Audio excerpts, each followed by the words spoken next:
قل من يرزقكم من السماء والأرض أم من يملك السمع والأبصار ومن يخرج الحي من الميت ويخرج الميت من الحي ومن يدبر الأمر فسيقولون الله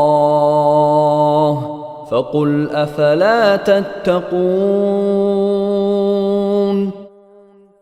اے پیغمبر، ان مشرکوں سے کہو کہ کون ہے جو تمہیں آسمان اور زمین سے رزق پہنچاتا ہے، یا بھلا کون ہے جو سننے اور دیکھنے کی قوتوں کا مالک ہے، اور کون ہے جو جاندار کو بے جان سے اور بے جان کو جاندار سے باہر نکال لاتا ہے، اور کون ہے جو ہر کام کا انتظام کرتا ہے؟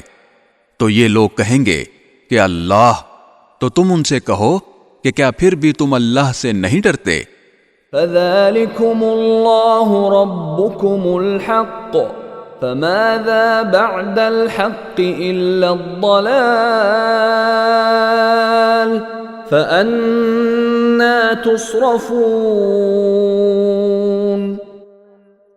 پھر تو لوگو، وہی اللہ ہے جو تمہارا مالک برحق ہے، پھر حق واضح ہو جانے کے بعد گمراہی کے سوا اور کیا باقی رہ گیا؟ اس کے باوجود تمہیں کوئی کہاں الٹا لیے جا رہا ہے۔ كذلك حقت كلمة ربك على الذين فسقوا أنهم لا يؤمنون۔ اسی طرح جن لوگوں نے نافرمانی کا شیوا اپنا لیا ہے، ان کے بارے میں اللہ کی یہ بات سچی ہو گئی ہے کہ وہ ایمان نہیں لائیں گے۔